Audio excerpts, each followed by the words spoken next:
So today, we're diving into Morgan Housel's The Psychology of Money, and it's centered around one powerful idea. When it comes to money, how smart you are doesn't matter nearly as much as how you behave. The way we act with money is often completely backwards. Think about it. All the stuff we learn about finance, spreadsheets, formulas, complicated jargon, what if it misses the most important piece of the puzzle? What if it really just comes down to human behavior? Intelligence versus behavior. On one side, you have traditional intelligence, the textbook stuff. On the other side, you have behavior, how you handle the emotional roller coaster of greed and fear. Housel's point is simple. The skills on the behavior side are way more powerful than IQ when it comes to money. Two stories that explain it. The cautionary tale. A tech executive, literally one of the inventors of Wi-Fi, a certified genius, but his money behavior? A total disaster. He carried huge wads of cash, bragged constantly, and even threw gold coins into the ocean for fun. His intelligence couldn't save him. Eventually, his reckless behavior caught up and he went completely broke. The opposite example, Ronald Read, a humble janitor and gas station attendant, no fancy degrees, no high-powered job, but he had patience. He consistently saved what he could and invested in solid companies. When he passed away at 92, he left $8 million to his local library and hospital. The takeaway, it's not what's between your ears, it's how you manage your emotions and behavior. Understanding that difference is everything. Money is psychology, not physics. We're taught to treat finance like a hard science, like physics with fixed rules. Housel says that's wrong. Finance is more like psychology, a soft skill. What's going on in your head matters far more than what's on your spreadsheet. In physics, drop a ball and it falls the same every time. With money, two people can look at the same stock and make completely opposite decisions based on fears, goals, and experiences.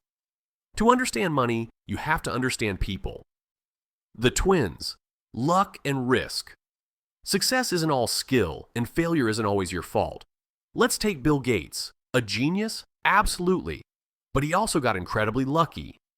In 1968, he attended one of the only high schools in the world with a computer. Odds? About 1 in a million. Gates acknowledges this, and it's a key lesson. When you recognize the role of luck, you also respect its twin, risk. Just as luck can push you forward, risk can knock you off course, no matter how smart you are. Getting wealthy versus staying wealthy. Most people focus on getting rich. That requires risk-taking, optimism, and bold moves. But staying rich? That's different.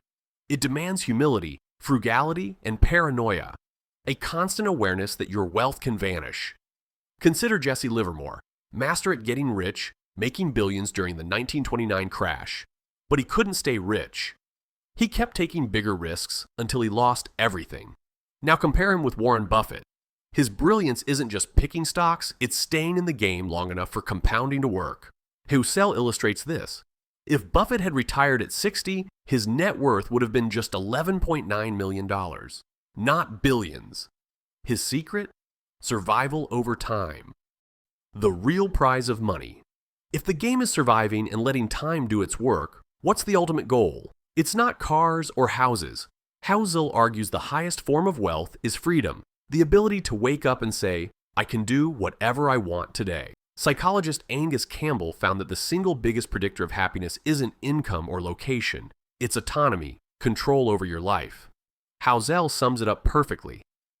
The ability to do what you want, when you want, with who you want, for as long as you want, that is priceless.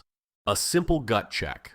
Every time you spend, save, or invest, ask yourself, are you buying more things or are you buying more freedom?